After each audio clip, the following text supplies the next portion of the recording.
Il n'a ni beauté ni éclat pour attirer nos regards, ni rien dans son aspect qui pût nous le faire aimer.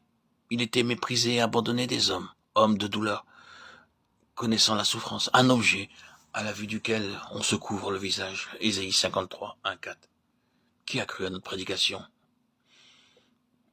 À qui le bras de l'Éternel s'est-il révélé?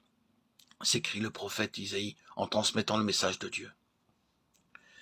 Message, révélation tellement en dehors des conceptions humaines, tellement opposée aux pensées de l'homme, qu'Ésaïe se demande pour qui, pour quel temps il prophétise.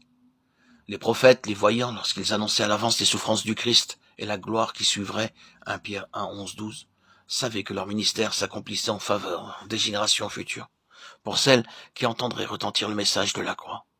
Et l'apôtre Pierre nous dit que ce fut l'Esprit du Christ, lui-même, qui inspira les prophètes et annonça à l'avance ses souffrances.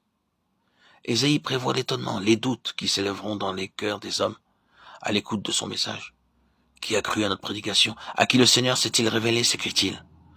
Alors qu'il décrit un Christ sans apparence croissant devant l'Éternel comme un rejeton, comme un faible arbrisseau hors d'une terre desséchée.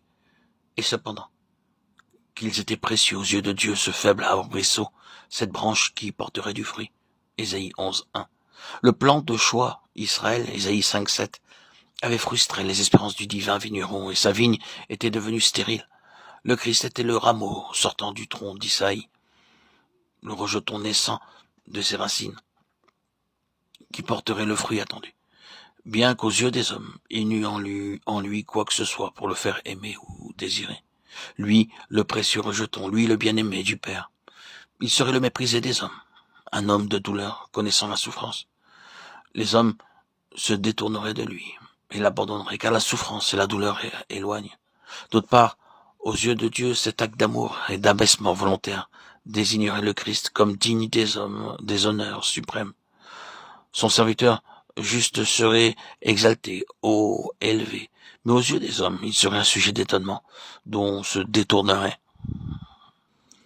Tant son visage est défait, méconnaissable, tant son aspect diffère de celui des autres hommes. Ésaïe 53, 13, 14. Ah, combien ne dut-il pas être défait, le visage du saint et du juste durant les heures d'agonie. L'agonie en Gethsémani, l'agonie du supplice, combien douloureux, le visage ensanglanté, sous la couronne d'épines.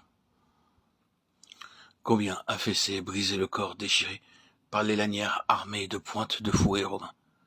Voyez le poteau noirci, maculé du sang des condamnés, meurtriers ou rebelles. Voyez les bourreaux autour de la victime que Pilate vient de leur livrer. Ils arrachent les vêtements, ils lient les mains, ils poussent le condamné vers le poteau d'infamie. Il y attache si étroitement qu'il ne peut faire un mouvement.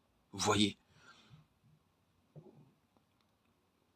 les lanières déchirent les épaules, le sang coule.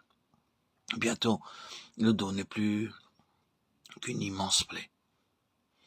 Et l'horrible supplice dure un long quart d'heure. Un manteau de pourpre est alors jeté sur le corps lacéré. Des épines sont tressées en couronne et pressées sur le front de la victime.